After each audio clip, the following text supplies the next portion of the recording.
Are you ready for some football? It's week number 1. The appetizer's out of the way. You like shrimp cocktail? Yeah, I do too. But you know what I like better? The steak, the main course, and that's what you're getting this weekend, Joe. Thursday, tonight, we have action. Friday, we have action. Saturday, we have action. Sunday, we have action. And Monday, you got Bill Belichick on Monday Night Football in college football. It doesn't get any better than this. And as we kick off the season, Joe, looking at the AP poll, the top 25, which obviously is subject to change, we don't think all of these teams are going to finish in this exact order by the time we get to December. But number 1 on that list is Texas. Number 2 is Penn State. 3 is Ohio State. 4 is Clemson. 5 is Georgia. And away we go, Joe. Yep, gotta love it. It is off and running. Got a little appetizer with that week 0, but this weekend, again, we talked about it yesterday, Donnie. I am not sure that we have ever seen 3 games involving top 10 teams in week 1 of the college football season ever. I mean, this is what it is all about. They are not easing into the season in any way, shape, or form here, these teams.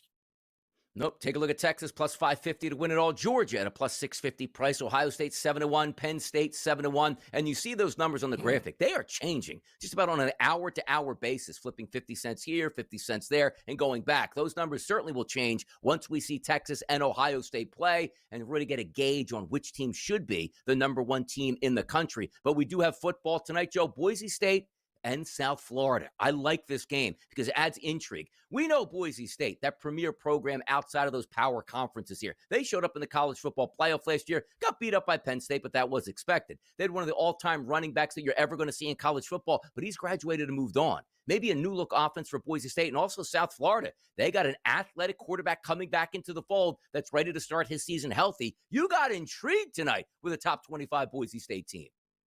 And you've got nothing but money coming in on the home dog since this thing opened up nearly double digits here over the summer. Hilarious, though. I mean, when you consider Boise State is a blue blood, I can't believe I'm saying it, but it is because only Alabama and Ohio State have won more games since 2003 in college football. Think about that for a minute. They are in the same company of winning football games like Bama and Ohio State. That is a factory.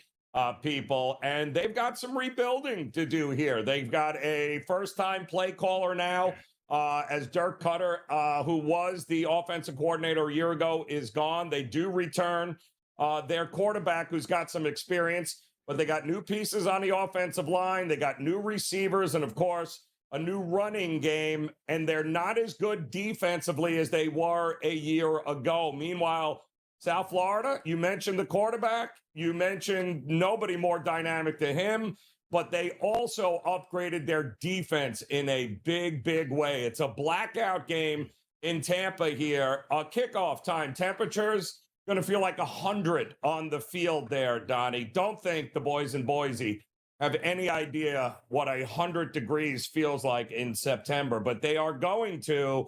I like South Florida. I like them in a big way here. South Florida down there. By the way, the coach of South Florida, very good head coach. But you know who else is great around South Florida? Yeah, who else? There's another ex-USF coach getting in himself some trouble. Jim Leavitt has made the news. Maybe he was too fired up for the season to start here. That guy, by the way, there were stories when he was at USF, and that program was just building. But something was completely off at that point, and you're starting to find out why it was off. It was the head coach that was certainly off of his rocker. But this game should have some interesting notes. Byron Brown, who I really like, and sometimes, Joe, which I went with in the opener when you watched overseas, where it was the two teams, Kansas State and Iowa State. You had a really good runner in Avery Johnson. So, on game number 1s, when things break down, those guys tend to take off a little bit more in game number 1. Byron Brown to score a touchdown, Joe, plus 100 price tonight. I think he scores. I think he'll be active and animated after only playing in 4 games last year. That's where I'm going. But you're right about this. We usually know what we get out of Boise State. We don't know what we're getting out of Boise State, except for top 25 blue blood. Oh, yeah, this is what they do. It's almost like the Gonzaga effect. I don't really know the players on a year-to-year basis on Gonzaga, but the one thing I do know is Mark Few's going to have that program going. Maybe just with Boise State. They need this victory, but look at that. 5.5 number here coming in at most outlets now is the favorite for Boise State. Yep, I like it. I mean, Boise State loves to blitz. That's what they do. But I can promise you this: you blitz Byram here, he's going to make you pay. He's going to make you pay with his arm. He's going to make you pay with his legs. And the second half, Donnie, I'll be looking for another bet here on South Florida. Those legs are going to get a little heavy in 9,500-degree humidity. You know what I love about this, too? Boise State, South Florida. 8 o'clock game, 9 o'clock game, national. No, people. It's a 5:30 game. You're going to come home from work. You're going to get a dinner. You're going to maybe get a brew or two and sit back and relax and watch yourself some week 1 college action, which we got a lot more to preview. Ohio, Rutgers, next. Yes, sir. Oh, we're going to have some fun in week number 1. Just previewed a game down at USF, which are going to take on Boise State at 5:30 tonight. Should be some energy, should be some touchdowns from the quarterback position, and maybe a higher scoring game. At least that's what we expect. But also, you are going to get some upsets in week number 1 of the college football season. Just taking a look at a Fox poll right now. Most likely ranked upset here. Syracuse at Tennessee, Alabama at Florida State, Virginia Tech at South Carolina, Boise State, which is tonight, against South Florida. If you look at those 4 teams, Joe, is it really the most likely upset could be the South Florida Bulls? I don't think Tennessee gets beat. I don't think South Carolina gets beat. I certainly don't think Alabama gets beat at Florida State. It must be Boise State and USF, Joe. I'm with you. That's exactly it. Take the points, put it, sprinkle it on the money line here. I think South Florida at home getting. And the market agrees. I mean, this thing opened up over the summer at nearly double digits and has been a steady stream of South Florida money ever since. I mean, we're even down to 5 in some spots here this morning, Donnie. So the money is coming in on the home dog, and I don't see that in those other spots there where the money is rolling in towards the dog like it is South Florida right now. Some people like a good dog there to bet on. We'll see if it provides that. And also, we haven't seen these guys play. Like, there's a lot of options on Boise State that have to provide themselves. And same thing with Brown coming back to quarterback for USF. Let's take a look at some other games on the landscape. And that does include tonight Ohio and Rutgers from the great state of New Jersey. A 6 o'clock kickoff. Ohio opened up getting 10.5 points, Joe. We see it multiple outlets now. 15.5 points the Ohio Bobcats are getting here. Rutgers, 10.5 point spread again to 15.5. Come on now. What's Rutgers got tonight, Joe? A big-time cover? Can they cover the 2 touchdown plus?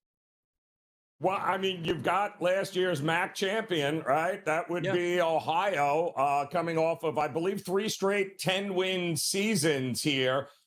They've won more games in the last 3 years than any other team in the MAC conference. The problem is that was Tim Albin's teams there. He is now the head coach over at Charlotte, which means they got a new head coach, but he has been on the staff since the early 2020. So he's a guy that's very familiar. He gets a returning quarterback. It's a returning running back. They've got some nice pieces on the outside. So this is a team where this is one of the best MAC teams, and it has been for a while. But Rutgers is also returning a quarterback, plus all 5 starters on the offensive line. You gotta like that. And Schiano, even though they got a new DC there and only 2 returning starters on the defensive side of the ball, nobody knows defense better than Schiano. So I think they will be just fine. Wouldn't shock me if this is more competitive than people think, but ultimately I think too much experience, too much Big Ten style,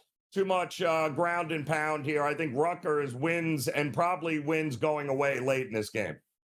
Yeah, we'll see what happens here with Kelly Ekmanis at quarterback here. That's the Rutgers starter. He's been around the block. You used to see him in Minnesota, now obviously at Rutgers here. A lot of starts under his belt. But Parker Navarro, the starting quarterback for the Ohio Bobcats, look at his last, and I understand it's the MAC, and I understand it's a bowl game against Jacksonville State. But look at his rushing numbers, Joe. November the 13th last year, 13 for 106 and 4 touchdowns. He's a quarterback. You take a look at the Toledo game, 18 for 104 and 2 scores. You take a look at the Ball State game, 11 carries for 110 yards and 2 scores. Then you take a look at the Miami of Ohio game, which they play good defense, 13 for 67, but still 2 touchdowns. Then, Joe, he went to the bowl game versus Jacksonville State, 15 for 111 and 3 touchdowns. I mean, I know it's the MAC football. It doesn't get a lot of spotlight, but this kid can play, man. Listen, I mean, you get a returning guys like this. It's been one of the best programs there. There is nothing to be ashamed about. The problem is that, they're going to be relying on transfers from Arkansas or Pine Bluff to be able to make some big plays for them. The portal for Ohio is not like the portal for Rutgers, any which way we cut it. Plus, Schiano's a guy that loves to keep his foot on the gas and beat up teams he knows he can beat. It wouldn't shock me in the second half if they just pedal to the metal and run away with it. 13 touchdowns on the ground for the quarterback over the final 5 games of the season last year. We'll see if he can bring that. But you're right. You're stepping up in competition. You're playing a Big Ten defense, and Greg Schiano is a defensive mind. So we'll see if that provides it. But that should be a good one. 51.5 is the total. 15.5 is the spread. That's a 6 o'clock game from Rutgers here in New Jersey. Let's go down to North Carolina. Maybe Battle of North Carolina tonight. East Carolina taking on NC State. This line, Joe, opened up as an 11.5-point favorite towards NC State. It's growing. You'll see the graphic about to pop up at a minus 13.5, but a lot of outlets now showing 14 points as a favorite towards NC State. Total in this game also opened up at 57.5. You see the graphic. It's up to 60.5, and other outlets also showing highs of 61. Looks like people are betting the favorite and the total in this game, Joe, in the Battle of the Carolinas. Well, Dave Doran, the head coach of NC State, he's 11-1 in openers while at NC State. He is one of the better coaches in the country. Been there a while, one of the most respected guys. And yes, he doesn't exactly, set himself up to take on the Clemsons of the world early in the season, but he handles business. His teams handle business. Keep in mind, though, there's a couple of guys that won't be available early in this game because they both got ejected in the Military Bowl last year at the end of the season. And one of them is a huge, huge factor on the defensive side of the ball, the defensive line for North Carolina State. So we'll see if East Carolina can take advantage. He'll be available for the second half, but not for the first half. But NC State in these spots has been money. Not much on this. And the MAC opponent here at home, Wyoming and Akron, that's an 8.5-point line at the opening number, dropped to 5.5. Total was 50.5, Joe. That drops down to 47.5. We can skip that one, not spend too much time because you got 2 9 o'clock games tonight, which are intriguing, Joe. Nebraska and Cincinnati. This game opens up there as a 6.5-point favorite towards Nebraska. Still sits at 6.5, but a total 51.5. That's Raiola going up against Cincinnati. Neutral site, but that neutral site, I believe, is in Kansas City tonight. Nebraska and Cincinnati. Yeah, keep in mind, Nebraska has lost, I believe, 4 of their last 5 opening games to the season, and they're 1-4 against the number over the last 4 seasons as a road favorite. Now, this isn't in Cincinnati, right? This is at Arrowhead, so it is kind of a neutral place for both teams. But both of these teams, listen, we talked about it. Raiola, Nebraska, Matt Rule. He's done this at Baylor. He's done it at Rutgers. He takes over these fledgling programs, and by year 3, Donnie, that's the jump for them. So this is year 3 for him. But you know what? Cincinnati is much improved, too, as well. I think both these teams got a lot going for them this year. I think this is I would take the points because I don't think there's this much separating these two teams. A touchdown? I don't think so. I would take the points with Cincinnati. Patrick Mahomes Jr. out there, quarterback here in Raiola from Nebraska. We'll see how he fares in the opening game of his 2025 season. But how about this? Miami of Ohio, another MAC team going to play tonight, taking on Wisconsin. The Dairy Raid. Yeah, it was cute. It didn't work out at all. How about ground and pound with the big uglies up front? That's what Wisconsin's looking to get back to, Joe. They're a 17.5-point favorite, and that total was 39.5 yesterday, bumped up to 40.5 today. Yeah, Chuck Martin, right? I mean, let's face it, man. He's one of the better group of 5 coaches, right? Yep. He did lose a ton from a year ago here. So he doesn't have a ton of returning production, but he does get some of the best transfers in the group of 5 come to play for him here. So we got a new quarterback in DeQuan Finn. I think it's going to be interesting. Ultimately, probably going to be too much Wisconsin there for them to handle to start the season. By the way, just because not really breaking this game down and loving it here, DeQuan Finn, he's from the MAC, correct? And he's Wisconsin's quarterback, you're saying?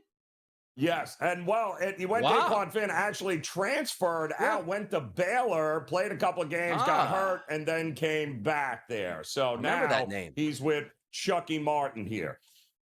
By the way, 24 years old as well, been around the block. That's not an 18-year-old getting his first little spotlight action there for Daquan Finn. We'll see how it turns out. Oh, we got football for days out here coming up, Joe. Thursday night football, lovely. Friday night football, lovely. Saturday football, lovely. Sunday football, lovely. Monday football, absolutely lovely. Who doesn't love that, right? Like, oh, we're used to maybe a Thursday night game and a Friday. No, we get it. Big-time games all through this weekend. Week 0 last night was an appetizer, which I didn't enjoy very much. This week, much better football, much more fun, much bigger matchups.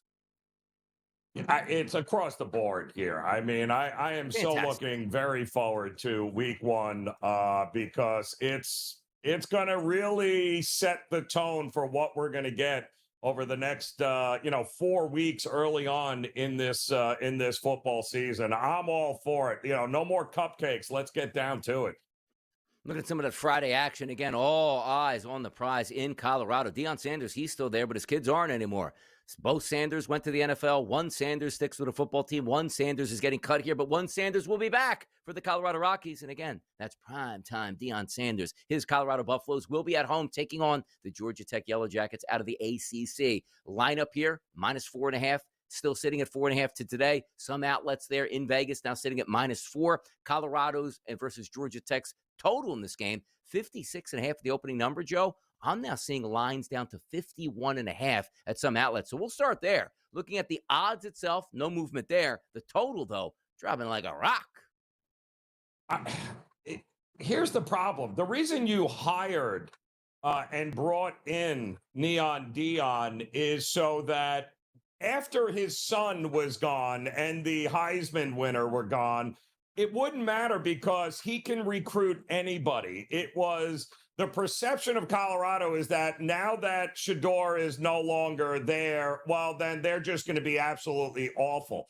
What are you talking about? The guy is a recruiting machine. He's gotten 3 straight top 25 ranked recruiting classes since he has been there. And while, yes, there's going to be a little bit of an adjustment, he's bringing in 4- and 5-star rated kids out of high school. And he's got an experienced quarterback in Caden Salter, who was at Liberty, who was one of the better quarterbacks in the other 5 conferences. So to me, the team went 9-4 last year, 5-1 at home. This is going to be a team that is improved. Everyone's expecting him to get worse, but everyone thinks Georgia Tech is somehow going to be a million times better also. I would not be laying points on the road with Georgia Tech and underestimating what Colorado has this year. Yeah, but how about the law firm over there, Haynes and Haynes? We're talking about Haynes King, the quarterback, and Jamal Haynes, the running back, sort of a lean on at this point. But also understand this, too. Colorado plays at elevation. First game of the year, like this might not be that big of a story week 5, week 6, but everybody knows if you've ever played a sport, opening day, like me being a wide receiver, like I'm in great shape. I'm ready to go to week number 1. The first time I play in 80-degree temperatures and run post route, I feel like I ran a marathon, and I have 70 more plays to go in that football game. We'll see if that plays out a little bit, and some squirrely things do happen always in week number 1, but I'm interested. This is a really good game on a Friday because it brings in that, okay, these teams probably aren't going to factor into the national championship race, but everybody wants to see how Deion and Colorado do in game number 1 post Shedeur Sanders. Yeah, and again, it's not like he hasn't been recruiting, and it's not like he doesn't have guys wanting to come to play there. So, yeah, I mean, he's got Hunter, he's got Shedeur. These guys are great ambassadors to Colorado, and I think you're going to see it at home, 5-1 at home for a reason. I would not be fading or just laying points with teams like Georgia Tech because we think Colorado has gone the wrong way. I'm not sure they've gone the wrong way here. How about Army? Mikey Stadium. You know what's changing this year for the Black Knights? They actually get to serve alcohol in the stands this year. More lively appearance for the Army cadets at home. They're favored at 18.5, the opening number, dropping to 14.5 for tomorrow night's game. Tarleton State Texans. The Black Knights back at it. And with alcohol, Joe. Ooh, what a combo.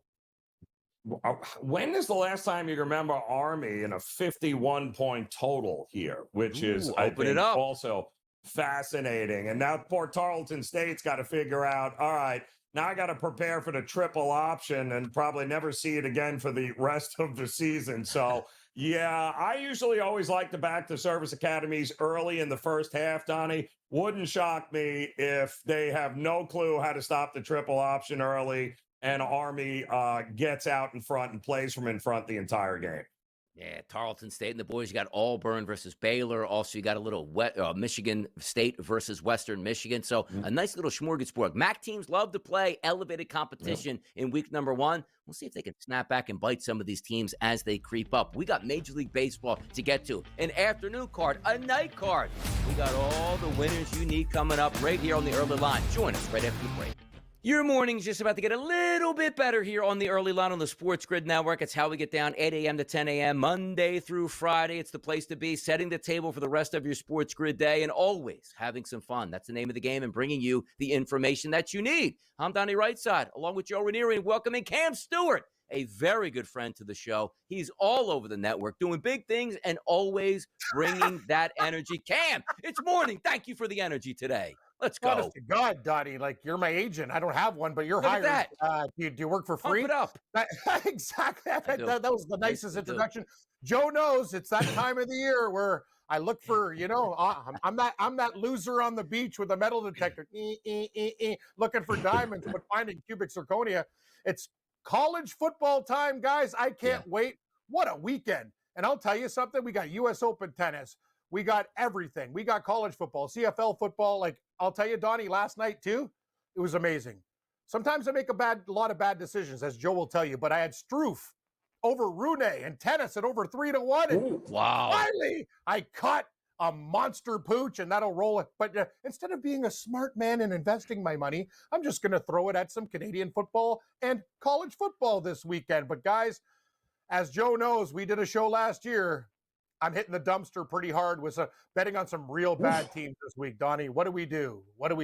Fine. Yep. We got to find those Powerball numbers, which is what we're going to do. And we're going to jump right in because, as Cam pointed out, this is a great time of year. A lot of things starting to merge into one another. Thursday night college football, Friday, Saturday, Sunday, and Monday. And then next week, the NFL kicks off. But if we're going to Oklahoma State tonight, the Skyhawks are in town of Tennessee Martin. That line sits around 21.5 and a total of 56.5.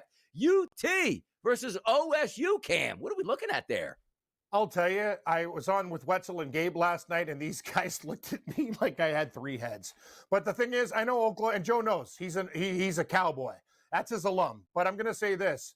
Joe brought up a great point off air. 2 quarterbacks, interesting line, Donnie. And I'll tell you, UT Martin, not a great team, but asking the Oklahoma State Cowboys to win by more than 3 touchdowns, it was 22.5 on FanDuel. It's actually slipped down. I'm like, people are betting it. I thought I'd be the only guy to actually take a shot with the Skyhawks, but I like them tonight. I think this game is closer than anticipated.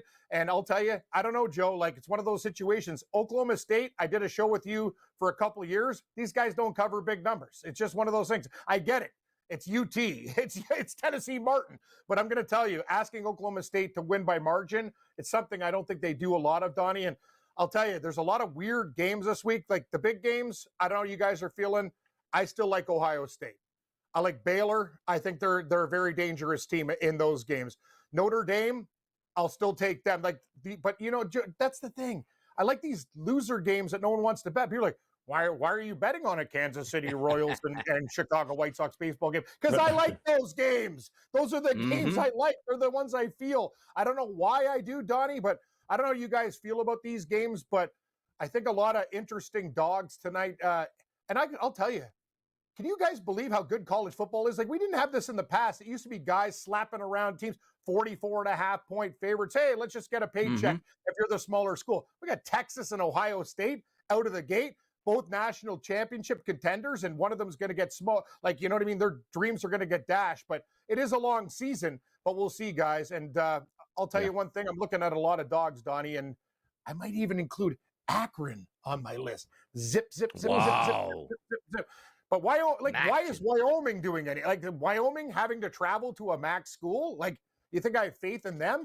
Joe, it feels like I'm fading Cowboys. Wyoming Cowboys, Oklahoma State Cowboys. We'll see how it works out. Sensing a theme here, Cam, but what do you think we're going to get in Tampa here tonight? South Florida taking on Boise State. A lot of question marks for Boise State, but they opened up nearly a double-digit favorite. This thing is down to 5.5, 5 in spots. 5:30, 100 degrees with the humidity at USF. What are we thinking? Great call, Joe. And you mentioned it right there. Heat, humidity. Remember the last time Boise State went into a hot weather game versus Georgia Southern? It was one of those games. It was an absolute track meet. You could see some sloppy football. People are thinking heat means tired, but it also means guys getting beat. A lot of things are going to happen. I don't know how you feel, Donnie and Joe, but I think this game is going to be like points galore. And I'm looking at USF going, they're pretty good. They're a pretty good football team.